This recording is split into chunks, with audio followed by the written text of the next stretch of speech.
How's it, guys? Welcome back to Rex to Rides, where we are still turning your hard-earned cash into unfinished projects and broken dreams. And today's just a maintenance video. What to do when your battery keeps on going flat? You know, what's that all about? There's so many components to it that it can become a bit overwhelming. For like an amateur oak, you don't know, is your battery gone? Is your what's going on, your alternator or what? We've had so much shit with this car. I think, you know, I've discovered the first problem with this car is this right there, that fucking badge. I hate it. Really, I've never had a Toyota that hasn't given endless shit. People swear by Toyota in this country. I hate the fucking things. You know, they're overpriced. The dealerships are full of shit. They don't even do half the work they're supposed to do. The cars are shit. This thing's always fucked. It's been broken. Mechanics doing shit jobs. You know, had enough of this thing. And now the battery's flat again. And we're charging this thing. You know, is this a Tesla or is it a Toyota? I don't know, because we're putting more electricity into it than we're putting bloody diesel. So I don't know. Anyway, so somewhere there's a fuck up, and I'm quite sure you're all going to be in the situation at some point in time when you're going to have the same thing. Oh, you put in a new battery and you wasted the money. It was an alternator, it was a regulator, or it was this or that, or something draining. You don't know, right? So what we're just going to go over the basics of what's going on, and we're going to start from there. So first off, you cannot do anything until your battery is full. And there's a very good reason for this, and that is that you want to see if your alternator is charging. So if your battery is at 10 volts and your alternator is charging at 14 volts, then this thing's going to be reading 12 volts or whatever, you know, the charge is. You don't know. Is it averaging out? Is it not averaging out? Who knows? So you make sure your battery's full. Your load tester also needs a full battery. Everything needs a full battery to test it. So you make sure your battery's full. I've put this thing on. It has taken, like the Mercedes battery went flat because it was sitting for a long time, and it took the whole day to charge. This thing just took a morning, so I don't know. You know, was it drained just enough to not start, or I don't know. So let's figure it out. So this battery was full, so I'm just going to disconnect the charger. And the first thing you're going to need to do here is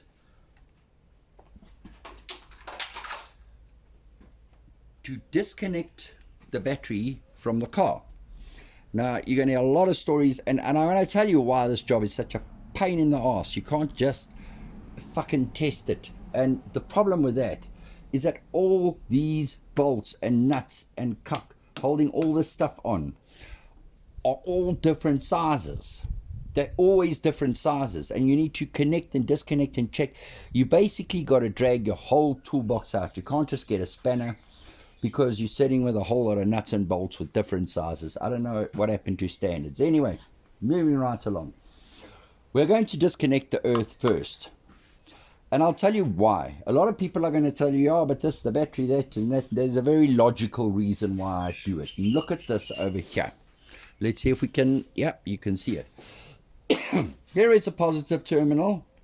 And right here is the power steering pump. The power steering pump has an aluminium pipe that goes down to there. It probably costs about $28,000 at Toyota because they're overpriced. And you can see how this thing's been welded up. That's because guys disconnected the positive terminal first. So what happens is you put your spanner on there and you turn it. And then it suddenly comes loose, and your spanner or whatever hits on there, earths it off, and melts through the pipe. If you do that with your earth, that spanner can hit the bodywork as much as you like. This is the other thing with the battery. I don't know why they make them like this, but you can never, ever get a spanner properly in there. These things are always the wrong way around. I don't know why they do it that. Why don't they put it there that you can get a socket on it? I don't know. Anyway, the job's a pain in the ass just because of these little things. So this is why, anyway, back to the original. Make sure that's loose. Get a screwdriver. The nice thing about having a million different sizes is that your toolbox is on hand, so you can just get a screwdriver, gently pry that open, get it loose. Any part of this touches the bodywork, You're safe. You're not going to get an arc. You're not going to get fried. You're not going to start a fire. And you're not going to burn through an expensive aluminium pipe. So now that we've got the battery disconnected, you're going to take your multimeter out and you're going to set it to your voltage 20. And we are just going to check the voltage first. So we have 13.21. The battery has a good voltage. So this doesn't mean that the battery is good, because a battery has cycles. So if you're starting from the top, let's call this 12 volts because it's a 12 volt battery, and then it starts to discharge, and then it comes back up, you charge it, and then it discharges, and then it comes back up. Each one of those is a cycle, and once it gets below a certain point, it actually damages the battery, that you'll have to have it repaired or do a repair charge or replace it. So you really don't want your battery going flat or below that certain point. It's about 10 volts. But anyway, each discharge, so when your car is running, you're actually running off the alternator, and that should be around 13.7, 14.2 volts. It means your battery is charging. In general, a battery needs 1 volt over its specified rating to start charging. So these cycles that we talk about, they become shallower and shallower and shallower and shallower. So you may charge it up to this point, stick your multimeter on and say 13.16, battery's good. But that doesn't necessarily mean that it can pull a good current off it, the amount of current that you need to start a car. And for that you need a load tester. So your multimeter is not sufficient to test the condition of the battery. First we are going to look at just the battery. That's all. Obviously look at your connections for a buildup of acid, all that. A bit of soda water will sort that out. So this is our load tester. It's a cheapie. We put obviously the red on there, and we put the earth on there. The battery is still disconnected from the car. It's showing you, so here's your 12 volts. We're at the bottom of this gauge, and it says it's still okay. Now when I switch this thing on, it's got a heating element in here, and that pulls current off the battery, and so the crank volts is all over. Anyway, don't need to actually go into it because it says bad, weak, or good. So it says for 10 seconds. 3, 4, 5, 6, 7, 8, 9, 10. At 10, on 12 volts, we're still in the green. So the battery is good. We've charged it. We've done a load test on it. You can feel that's gotten warm, it's worked, and that's great. So our next step here, 3 simple steps, well, a few simple steps. We've charged it. We've done a load test. Can't do a load test on a flat battery. And it says 12.69. Obviously it's dropped a bit. 12.7, 12.71. So now we remember 12.7. And now what we want to know is the car going to start? We've charged it up, and let's crank it over and get it running. Remember 12.7. Then when it's running, we're going to test the voltage.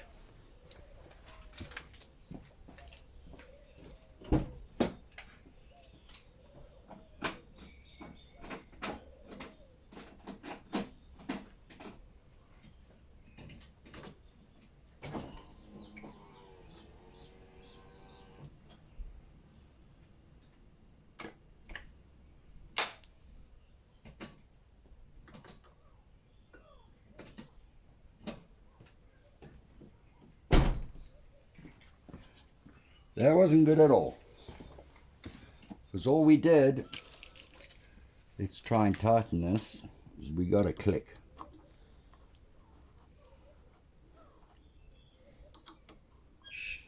And that I'm going to attribute to the battery clamp being loose. You don't have a good tight connection on here. I don't really want to be tightening and loosening these things. They're made out of copper, so they start to get fatigue. You don't want to be doing it too much. Our battery clamp's nice and tight. Let's try that again.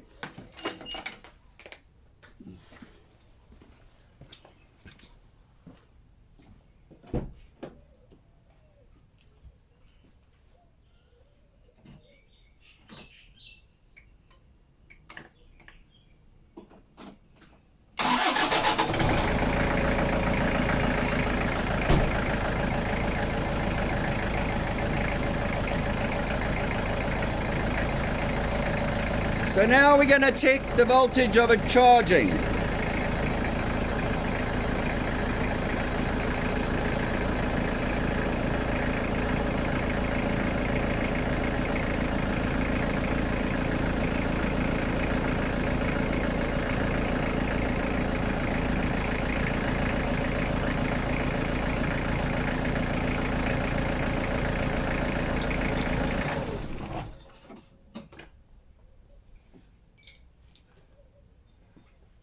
And there you can see its charging voltage was 14.3 or something, which is well above 12.7. So we've got a battery that's good, according to the load tester. And we've got an alternator that's good, because it's charging. Just one thing, guys, before you do this, hey, if you got one of these, central locking of any sorts, and you're going to do this process, before you do anything, right, open the window, because what happens is you can confuse these things, and then you start the car and then you turn it off and you come back, you disconnect the battery, you connect it, and the car locks and your keys are locked in the car. So always, before I start working on a car with anything, before I do anything, before I even disconnect the battery, I open the window. So that is a good thing to remember. It's a mistake. It happened the other day. Mercedes locked itself in the car, or its keys in the car. Don't know how, but it happened. So now we've got the battery disconnected and the keys are in my pocket. Let's just check that.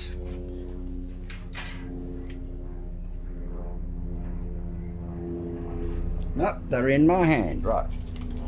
The keys are in my hand, they are not in the car, they're not in the ignition. The door is closed, make sure all the doors are closed. Interior lights are off. Because the car is now essentially at a standstill. This is how it rests overnight. This is how it sleeps. So we want to know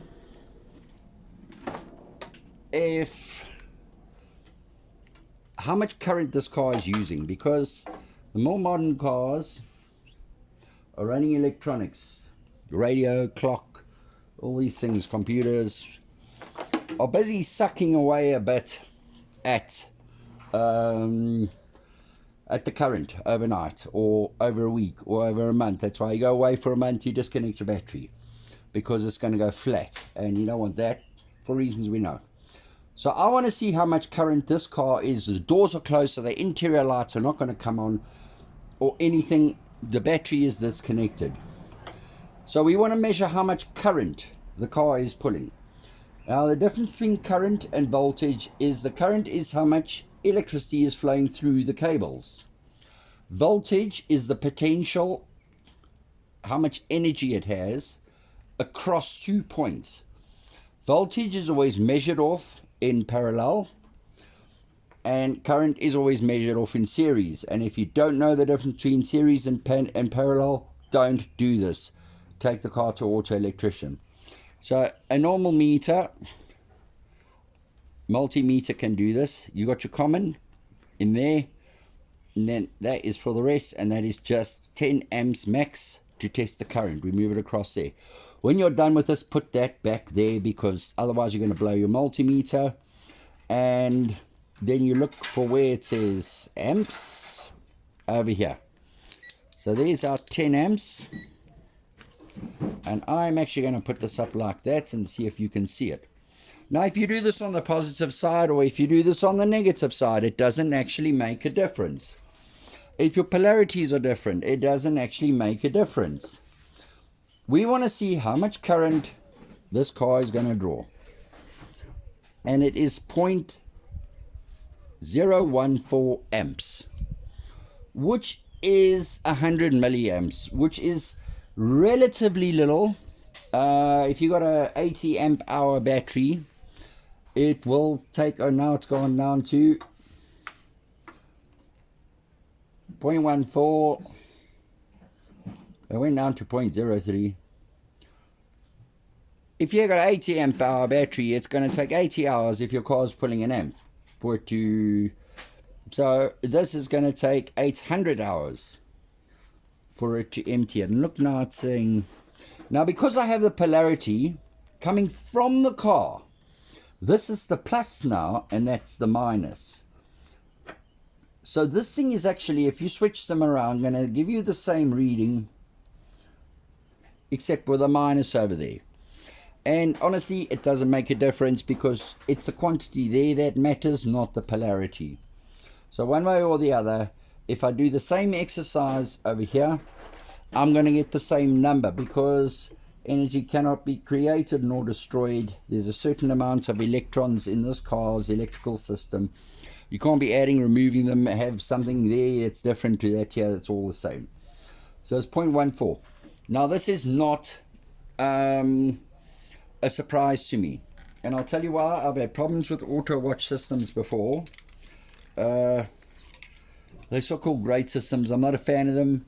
I have had issues in the past where they don't communicate. That was on a Toyota MR2, where your auto watch is not communicating with your ECU, and it actually the car, they couldn't get a key program because this thing was buggering around with the ECU. So they had to disconnect it, and it actually took them about a minute to disconnect, just bypassed it. They didn't even disconnect it, they just bypassed the bloody thing. And I got my key coded, that was the end of it. So I'm not a great fan of them. Your insurance requires a Visa approved immobilizer, and this is Visa approved. So, you know, the fact that everyone knows how to get past it in a minute is regardless. They've set a standard, and that's a standard, and this is what we've got here. So basically what's happened here is the car was at the mechanics and he left it out, and for some reason the ignition stayed semi on, and for the whole day outside. When it came to starting the car, we know the ignition was semi on because the fuel gauge was showing a level, and so something had not switched off. And when I pressed this button, the car switched off. So it had been half on for the whole day. So if you get out of this car and the system has been giving us shit, in some places you got to really get close to get it to go. In other places it works fine. It works fine here, you can see, but so it's iffy at best. This is my suspicion, is that it's been here. So now let me explain to you what to do from this point. If you're here, you've done your load test, you've charged it, but still you get a higher than, say, 0.1112, depending on the amount of electronics in the car. Anything up to an amp, I mean, pushing over 0.25 or 25 milliamps is not good. It's so what you do is you're going to clamp that on there, the battery. It's a piece of wire or cable tie, and you're going to stick that one the other side, and you're going to keep it on 10 amp max. Oh, but I almost didn't listen to my own advice and destroy my multimeter. You know, open it up and change fuses and all sorts. You leave it like that, And then you start going to your fuse box. Now, I don't think this is a fuse box. There's a fuse box inside. But you can maybe start with this. There we go. There's a fuse box. And you're going to start pulling fuses one by one until that becomes a 0, or until it drops to a reasonable level. And then you're going to look at the key, and you're going to see what is it in here. That I can already see with a dome light. Oh, there's 4 in there. This doesn't really make sense. You're going to start checking them one by one. When you take it out, that becomes a 0. That's your problem.